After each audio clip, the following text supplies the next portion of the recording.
Hi, I'm Michael Clark, and welcome to the Blue Ocean Studio for yet another edition of the Road Trip. Now, as you can see behind me, we have the 2014 Toyota Corolla. And when you start looking at the history of Corolla, what it's meant to the world, as well as Canada, you start coming back with some very impressive numbers. And 47 years on the market is definitely one of them. About 1.3 million Corollas have made their ways to Canadian streets. So you have to ask yourself, why do auto journalists beat up on it so badly? Well, the reality is that the Corolla is to vehicles what Maytag is to appliances. It is and has been a very reliable appliance. And that's what a lot of people want in their vehicle ownership experience. They don't want a lot of drama. And if you have a Corolla, you already know that there really isn't a lot of drama. It does exactly what it's supposed to do. It gets you to where you want to go, safely and extremely reliably.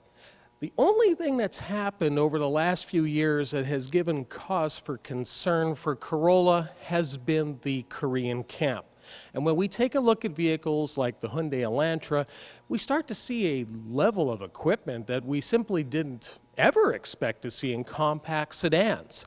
It's taken a while for Corolla to catch up. And we were first teased with the Faria concept that really gave the new direction that we see here credence.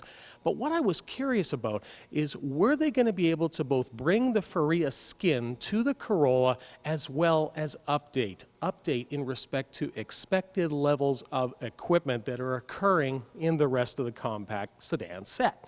So what we're going to do today is we're going to get into the 2014 Corolla, tell you the things you need to know, the things we like, and maybe the things that need to be changed. And if you've got thoughts, feelings, or questions about anything automotive, send us an email at steelbeltedmind@gmail.com. Buckle up, it's time for the road trip. With the exception of the new Eco trim level for the Toyota Corolla for 2014, all of the other Toyota Corolla models are equipped with the same engine. And that's a 1.8-liter four-cylinder with 132 horsepower and 128 foot-pounds of torque. Now, it has the usual Toyota things, such as variable valve timing with intelligence, and there is the availability of a 6-speed manual transmission. But the big news for transmission is the continuously variable transmission for the Toyota Corollas. Now, if you're in the LE or the S trim level, that CVT actually gives you, well, I guess you'd call them gears in a way, because as we know, CVTs don't have gears, but they have the ability, with the right engineering, to give the feeling that you're actually shifting something. If you're doing it with the floor-mounted gate or on the S-trim level with steering wheel-mounted paddle shifters. And when it comes to fake gears, I have to admit, this has been one of the best fake-out transmissions that I've actually used in a long time. Now, what Toyota has also done is they've addressed a lot of the things that occur with continuously variable transmissions. They've come up with the best combination of pulleys within it to make sure that there's as much of a gear range as possible. But the other thing that they've done is addressed things that occur today in other continuously variable transmissions. They've come up with a special oil pump which doesn't run as high a pressure but still gives the proper lubrication to the needed parts within. The other thing they've done, and this is very important for the cold weather climates, is there's a transmission fluid warming system to make sure that you get everything up to operating temperature as quickly as possible. There's also a sport button on this particular S-trim level, and it's not just about getting that transmission to a different algorithm. What it also does is it messes around a little bit with the electric power steering. So let me put it to you this way. When it comes to a Toyota Corolla S, I would just fuse that button to sport for the rest of the warranty. Well, here's something unexpected for the compact sedan segment, and that is standard equipment LED projector headlamps. Now, why do LEDs make sense? Well, you're able to project as much light as a halogen, but also you're able to do it in a smaller headlamp assembly. It uses less power, so that's definitely going to contribute to your overall efficiency. And because they don't generate as much heat, you're actually able to use thinner lenses. So therefore, the headlight assembly is actually lighter. But therein lies the rub, especially if you live in areas with regular snowfall, ice, and sleet. Because what's going to happen is that these headlamp assemblies, they can get clogged up with ice and snow buildup a lot quicker than you would experience with a halogen headlamp. For those purposes, I would suggest that you look into the protective films that are made by different manufacturers, and most detail shops can apply that for you. Because as time progresses with the thinner lenses, stone chipping may start to eat at them a little bit quicker. But the other thing you need to remember is that if you have to go and chip off ice and snow buildup, you don't want to be putting gouges into your headlamp assembly while you're doing it. The 2014 Corolla is one of the most slippery Corollas to ever exist, with a coefficient of drag of 0.28. Now, they do it in every possible area, and that means even little enhancements here to help the wind flow around the exterior rear view mirrors. You've got the expected spats in front of the tires to help direct the airflow. But what's really neat is underneath. There's actually quite a bit of aerodynamic sculpting panels that can occur on different trim levels. The Corolla S actually has the same aerodynamic under panels as the Corolla Eco. Again, all designed to move the air around the vehicle as efficiently as possible. Our Corolla S tester has the machine-faced wheels with the black painted inserts. They really pop, and certainly not what we've expected to see on the likes of a Corolla S for some time. What we also have here are front and rear disc brakes, ventilated up front, solid disc in the rear. Now, you've probably heard a lot of manufacturers talking about how they use high-strength steel for vehicle construction. And it's certainly helpful in respect to making sure that the vehicle achieves the highest level of crash test marks.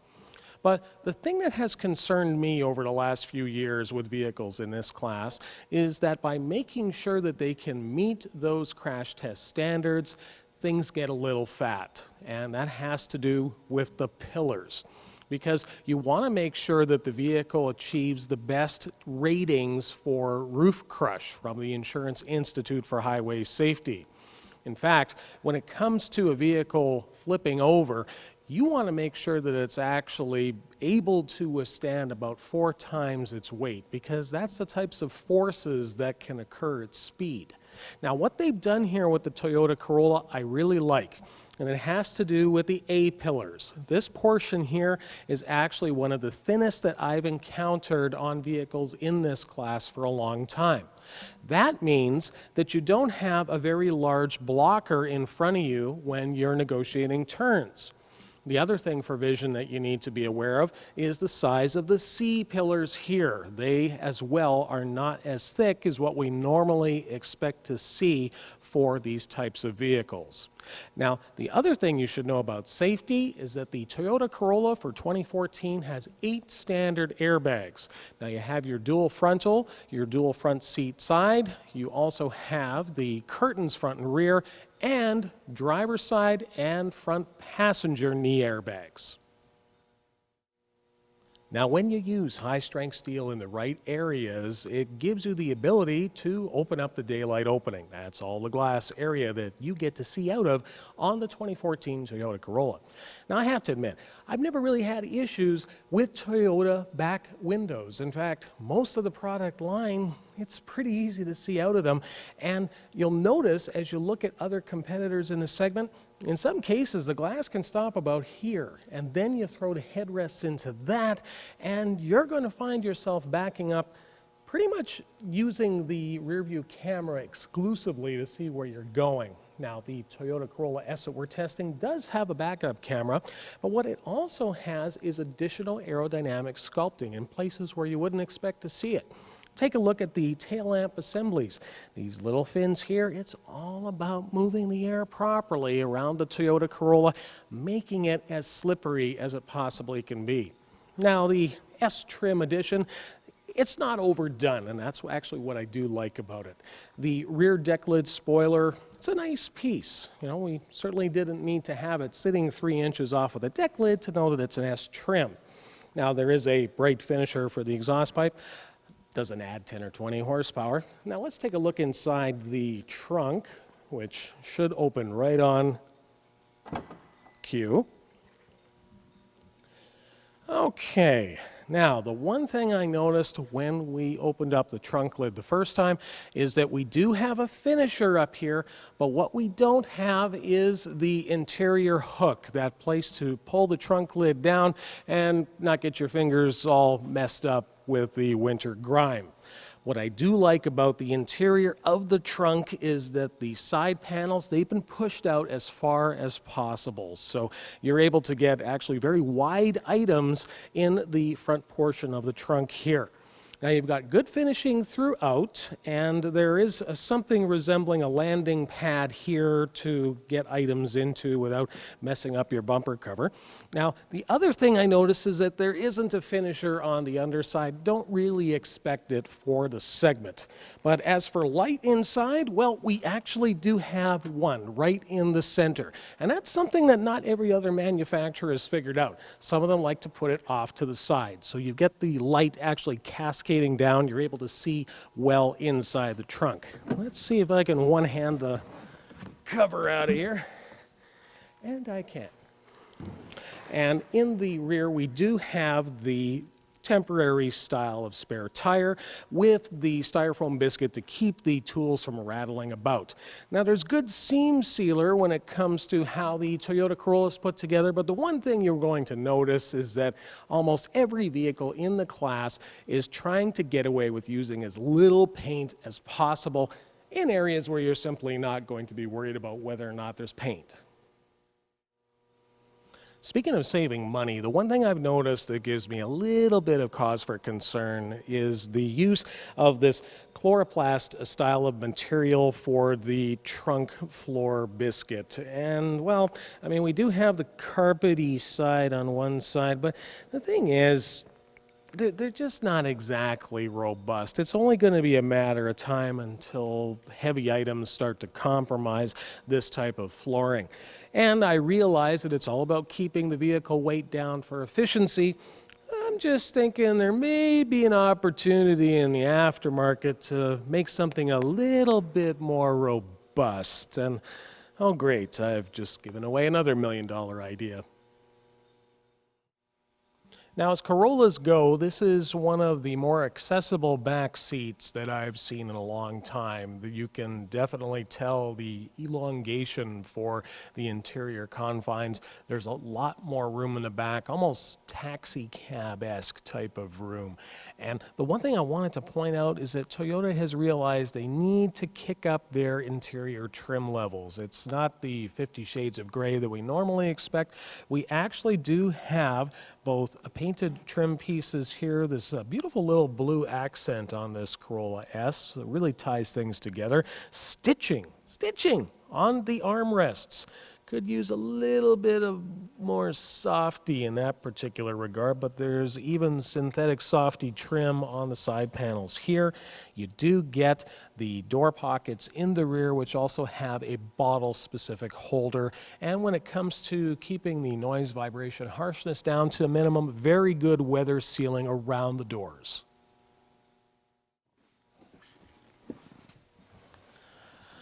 Okay. Well, I've been reading up a little bit on the interior improvements within the Toyota Corolla. The first thing that's actually striking me as I sit in the back seat here, there definitely seems to be a lot more padding, and Toyota's played around with that quite a bit. There's quite a bit in the lower lumbar. You're definitely going to appreciate that. Now, I have to admit, for seat width here, you probably could get a human being in the center position. The one thing I did notice is that we only have the one storage pocket, and that's on the back of the front passenger's seat. But what I do notice here is quite good headroom. There's about a fist between my 5'8" noggin and the top of the headliner, so good sculpting towards the rear. The other thing you should also note is that there isn't a fold-down center armrest, but there is a dual-style front type of cup holder here. Folds out of the way quite easily. And as you can see, the seating position, there's good angle to the cushion here. I would say for long trips that there's really nothing here that's going to give me cause for concern for comfort. And as you can see, with the seating position currently for a 5'8" driver, I've still got plenty of room, so you could definitely put some larger drivers back here. And as I said before, it's almost checker cab-esque for room in the 2014 sense. Now we do have the 60/40 style of fold-down rear seats with the Toyota Corolla, and what I like about it is that you're not having to fiddle on the sides for the releases. The releases are actually in the middle parts of the seat. So I'm just going to fold this one down here and see exactly how well we do for the ski jump situation. I would actually have to say that's not too bad, but you should be aware that when it comes to the actual kick up here for the seat back, it's actually a good 4 inches higher than the height of the trunk floor. So that's going to impact larger items to a degree, but you know what? You could always buy a truck. The one thing that really gets my attention when it comes to the fold-down rear seat biscuits, well, let me tell you something. There's nothing more annoying than trying to fold down a seat and then wrestle with the seat belts that have now wrapped themselves around the seats in some very strange way. So what they've actually done here is come up with something I think is pretty ingenious. And you'll notice that even as you put the seat back up into place, that there's no tangling of the belts going on. Even as we go to the complete top position and lock the seat back into place, I didn't have to do anything special. The belts are all in line, not tangled, not causing any problems. I've really been liking what Toyota's been doing with their dash designs of late. It really reminds me of the inner confines of the Avalon. There's a beautiful crispness to how the dash layout has been executed. What I like on this particular setup is that you're not dealing with a lot of controls that are below the line of sight. And that may not sound like that big an issue, but if you're down here going to be fiddling with all sorts of inputs into your HVAC, your audio system, or your Bluetooth, bad things could be happening in front of you. Now, up top, the softer style of dash topper actually has a little bit of fake stitching for the manner born. The other thing is that you'll see the use of the bright trim finish, as we've noticed in areas like the back seat. Even around the HVAC surrounds, there's quite a bit of upscale treatment to this Corolla S. Now, we do have an auto climate system. Now, this is just a single zone system, but you do have the digital readout controls, very easy to understand. The one thing we did notice with the heat settings is that you almost have to add about 3-4 degrees to what you would consider comfortable. We actually had to set it about 25.5 degrees Celsius to achieve what I would normally expect out of other auto climate systems for around 21 degrees.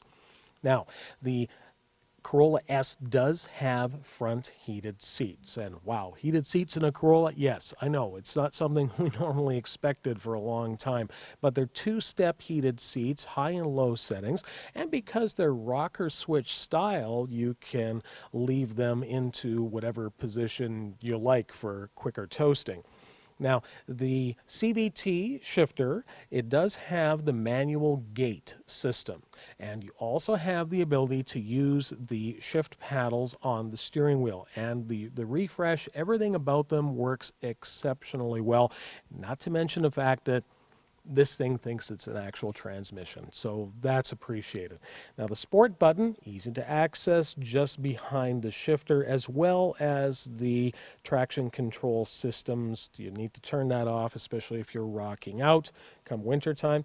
Now, Toyota really likes to use this type of biscuit for separating their front cup holders. There is 2 levels for the cup holders, but I mean, at this point, could we at least get something resembling a cincher? I mean, the one good thing is that we do have good depth, so we'll let it go for now. Now, there's a 12-volt DC up front, which does have a proper hinge door, not like some of the rubbery plastic ones that are out there. And I have to give Toyota props for making sure that you cover the USB input as well as the auxiliary input for audio. It's amazing how many manufacturers don't. Now, the glove box, it's actually quite large, much like what I've seen on other Toyota products, such as the Camry. The only thing is, it sure would be nice to get a light in it for a change. Now, the steering wheel controls, well, let's start with the steering wheel. I bet you weren't expecting these quite robust thumb locators on the likes of a Corolla, but you do get them. Now, the controls, the one thing I do like about the way that Toyota has laid out this wheel is that they are in no way going to get in the way of your driving inputs. And I'm even starting to like the fact that Toyota hasn't changed its cruise control system for about 2,000 years. Now, there's a good driver information screen in front of you, giving you a lot of the necessary information as well as your economy ratings. And in combined driving with the road trip, we've actually been getting about 7.5 liters per 100 kilometers. And that's not bad considering we're in the grips of minus 40 degrees Celsius. What I do like at night is the blue style backlighting for the gauge pod. It's very easy to read, very easy on the eyes. Now, there is power mirror controls to the left of the driver, and you do have the auto up-down window for the driver position. Now, overhead, the Corolla S does have the sunroof. And now the light is coming into the vehicle.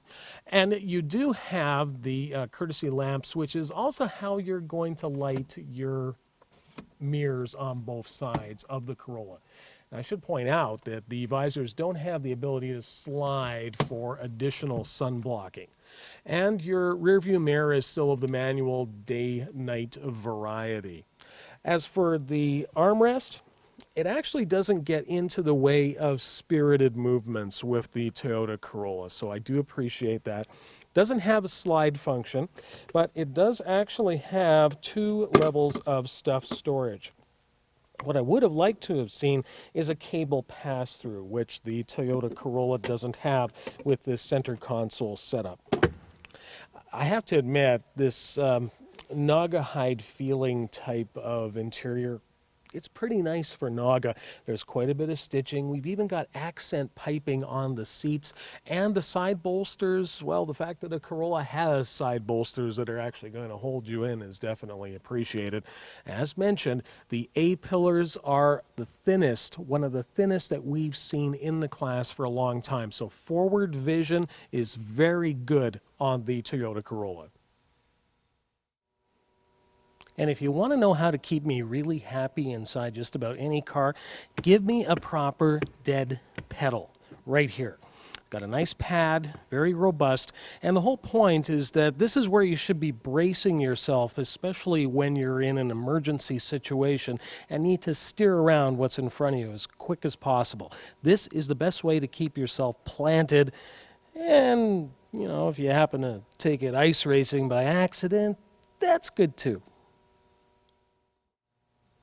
The 2014 Toyota Corolla has an MSRP starting at $15,995 for the base CE level car. This particular Corolla S, well, it starts at $19,215 with the 6-speed manual, which, let's face it, that would be our choice. Here's the thing about the 11th generation. If you love Corolla, you're going to keep loving Corolla. There's really nothing here that's going to scare any of the party faithful away from it. They're going to be pretty surprised with the upgrades regarding interior trim as well as exterior sexiness. But I think the big news for Corolla for 2014 is how many people are finally going to start considering it. It's almost like that same group of people who said, I'll never get a minivan no matter what, and then you see them in a Grand Caravan. Well, I think there's going to be an entire segment of buyers that are going to investigate Corolla. I would have to say that it is probably going to be the buyers who went to the Civic because of what they didn't like about the era of charcoal gray on the exterior as well as the interior for Toyota Corolla. But the one thing that the car has is serious reliability cred. I mean, to be considered the Maytag of automobiles is not a bad thing. And with the new CVT transmission, there's going to be additional efficiencies that people are going to be really surprised with. And especially since a lot of the competition is also adopting CVTs, I've got to give props to Toyota for coming to the table with this new design. I got to tell you, it's a lot sportier than other CVTs that I've tried so far. So, our choice again would be the S trim level. Now, if you've got thoughts, feelings, or questions about anything automotive, be it Corolla, Civic, you name it, send us an email at steelbeltedmind@gmail.com. I'm Michael Clark. Thanks for watching The Road Trip, and keep the shiny side up and the rubber side down.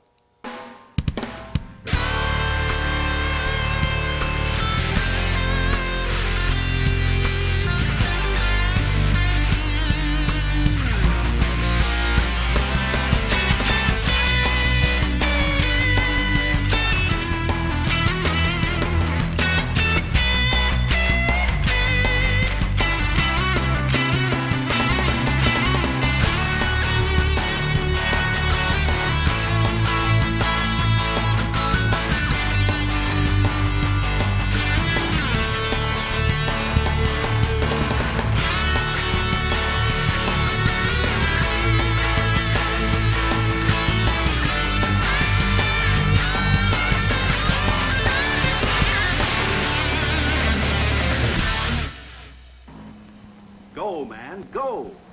Go for true sports car feel and handling. Go for thrills and excitement. Go for the powerful thrust of turbocharged scat. This is the sizzling Corvair Monza Spider with a whopping big 150 horsepower turbo air engine.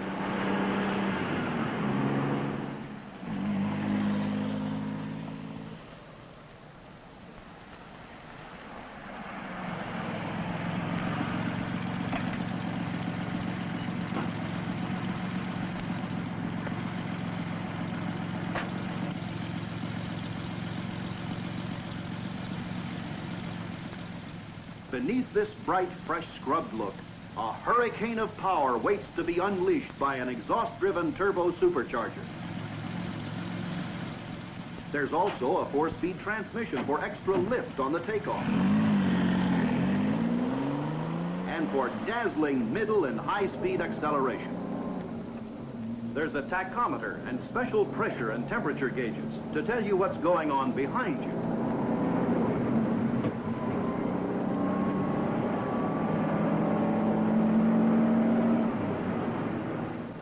But what's up front, you can see for yourself. And when the going gets rough, you can count on turbocharged power and a heavy-duty suspension to see you through.